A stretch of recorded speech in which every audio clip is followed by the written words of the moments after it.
19 জানুৱাৰীত গণেশপাৰাৰ ডকাইতিৰে জড়িত দুজনক গ্ৰেপ্তাৰ কৰা হৈছে। বৰ্ণিহাটৰ পৰা গ্ৰেপ্তাৰ কৰা হৈছে হিলৱাৰ্ড চাংমা, ৰনি চাংমা। কামাখ্যা গেটস্থিত পিনাকি হোমষ্টেত পৰিকল্পনা কৰিছিল এই ডকাইতি কাণ্ড। 19 জানুৱাৰীত মোবাইল বন্ধ কৰি সংঘটিত কৰিছিল ডকাইতি কাণ্ড। ডকাইতি সংঘটিত কৰাৰ 4 দিনৰ পিছত খুলিছিল মোবাইল ফোন। মেঘালয়ৰ এখন গাড়ী ব্যৱহাৰ কৰিছিল ডকাইতি কাণ্ডত। ডকাইতি কাণ্ডত ব্যৱহৃত চোকা অস্ত্ৰ উদ্ধাৰ কৰিছে আৰক্ষীয়ে। বৰ্তমানলৈ পলাতক হৈ আছে আন দুজন অভিযুক্ত। ইয়াৰে এজনে অভিযানৰ সময়তে পলায়ন কৰে। পূৰ্বে গ্ৰেপ্তাৰ কৰিছিল ৰাতুল মালি আৰু জেহেৰুল আলীক। হিলৱাৰ্ড চাংমা এমাহৰ পূৰ্বে মুকলি হৈ আহিছিল জেলৰ পৰা। সোণাপুৰ হাতীগাঁৱৰ ডকাইতি কাণ্ডত জড়িতৰ বাবে কাৰাগাৰলৈ গৈছিল হিলৱাৰ্ড। যোৱা 19 জানুৱাৰী তাৰিখে ধীৰেনপাৰা অঞ্চলত যিটো ডকাইতিৰ ঘটনা সংঘটিত হৈছিলে তাৰ লগত জড়িত মূল যিকেইজন ব্যক্তি আছিলে, যিকেইজনে প্ৰথমে আমি দুজন ব্যক্তিক এৰেষ্ট কৰিছিলোঁ।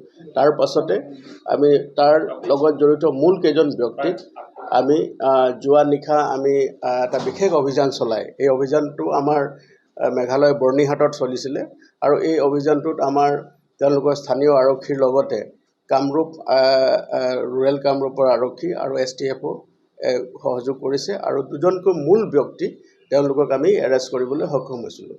তেওঁৰ প্ৰথমজনৰ নাম হ'ল হিলবাৰ্ট চাংমা, তেওঁৰ 30 বছৰ বয়স আৰু তেওঁৰ ঘৰ হ'ল সোণাপুৰ, অসমত। আৰু দ্বিতীয়জন ব্যক্তি হ'ল ৰনি চাংমা, 28 বছৰ বয়স, তেওঁৰ ঘৰ হ'ল সোণাপুৰত। তেওঁলোক আগতো এনেকুৱা ঘটনাত সোণাপুৰৰ আৰু হাতীগাঁও থানাত তেওঁলোকে এনেকুৱা ধৰণৰ ঘটনাত তেওঁলোকে ইতিমধ্যে এৰেষ্ট হৈছে। দুইজনকে আমি ইতিমধ্যে কাষ্টডিত লৈছোঁ আৰু দুইজনকে আমি সোধপোছ কৰি আছোঁ। গোটেই ঘটনাটো আপোনালোকক আমি জনাব পাৰোঁ যে গোটেই ঘটনাটোত এটা প্লেনিং হৈছিলে, তেওঁলোকে প্লেনিং কৰিছিলে আৰু তেওঁলোকে গোট খাইছিলে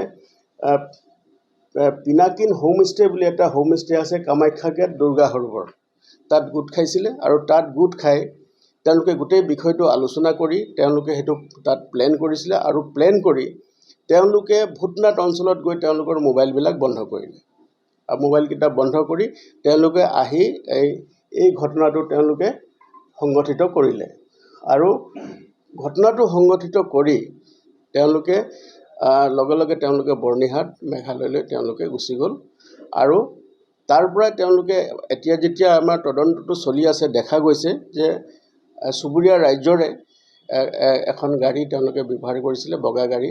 এই গাড়ীখনো আমাৰ প্ৰায় লোকেট হৈছে, এই গাড়ীখনো আমি শীঘ্ৰে উদ্ধাৰ কৰিম আৰু দুইজন ব্যক্তিক আমি বৰ্তমান আমি এৰেষ্ট কৰি আমি হিফাজতত লৈছোঁ আৰু তেওঁলোকক আমি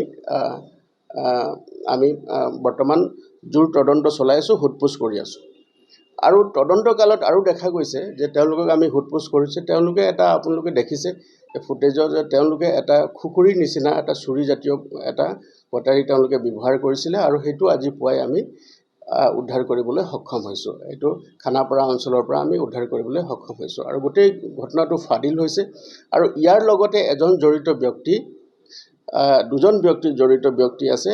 এজন পলাই যাবলৈ সক্ষম হ'ল অভিযানকালত, তেওঁকো আমি শীঘ্ৰে ধৰিব পাৰিম বুলি আশা প্ৰকাশ কৰিছোঁ আৰু এজন চুবুৰীয়া জিলাত আৰু এজন ব্যক্তি তেওঁ লুকাই আছে আৰু তেওঁলোকক ধৰিবলৈ আমি চেষ্টা কৰি আছোঁ।